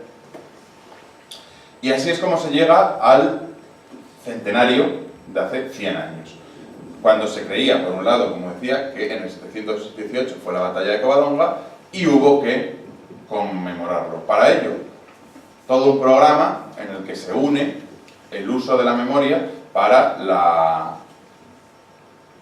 ensalzar la corona, sobre todo, porque para eso va Alfonso XIII, y se produce la coronación de la Virgen y la creación, no la creación, porque la creación es 2 años anterior de la ley, pero el establecimiento del Parque Nacional, que ayer explicó perfectamente Rodrigo Suárez. Pero es un mito de Covadonga que continúa, se supera el año 18 y aspectos muy curiosos como que José María Gil Robles en el 34, septiembre del 34, apenas a unos días de la revolución del 34, de octubre del 34 en Oviedo, José María Gil Robles está y con llama a toda la juventud de España a formar las juventudes de la CEDA, de la Confederación Española de Derechas Autónomas, y el escenario donde se funda esas juventudes, esa reunión, es Covadonga, curiosamente. Ese uso del santuario de Covadonga, en ese caso, de la historia de Covadonga. O qué decir, por supuesto, del paseo, de la reutilización de los símbolos, como la Cruz de la Victoria que veíamos, a partir de después de la Guerra Civil. En el año 42, es verdad que la Guerra Civil acabó con, bueno, la suma de la Revolución del 34 y la Guerra Civil acabó con la Cámara Santa volada, las joyas prerrománicas, las joyas de la Cámara Santa, las cruces sobre todo, estropeadas, por eso lo que hoy vemos es una reconstrucción, incluso después del robo del 77, que eso es otra historia, pero curiosamente en el año 42 se reconsagra la Cámara Santa y Franco reproduce en la Plaza de la Catedral, si lo reconocen, es el Palacio de Valdecarzana, esto es la Valesquida, está hecha la foto desde la Catedral, reproduce perfectamente el orden, la liturgia visigoda del Liber Ordinum. Es un nuevo símbolo, un nuevo uso de la figura de Pelayo, de la figura de la Cruz de la Victoria en este caso, y del Reino de Asturias. Por eso es tan complicado la historia del Reino de Asturias, por eso es tan complicada, porque nos perdemos un poco en la niebla, se ha adelantado un poco lo de muchas veces, nos perdemos un poco en la niebla y tenemos muy pocos datos ciertos, pero es lo que tenemos, es parte de nuestro pasado, y precisamente en esa labor de decapar, de comprender las diferentes fases, las diferentes capas que hemos tenido en el relato, en la historia, y al final intentar conocer lo que pasó o acercarnos lo más posible a ello, está parte también del propio relato. Es decir, no hay que pensar que no hay que salir de aquí con la idea de que todo es mentira, todo lo contrario. Lo que he pretendido mostrar es que tenemos una historia de base que poco a poco se ha ido llenando, se ha ido enriqueciendo, se ha ido completando con nuevas interpretaciones, nuevos usos, mejores o peores, pero que forman parte de la propia historia de Asturias, de la propia historia del Reino de Asturias y en el fondo de nuestra propia historia. Así que muchas gracias.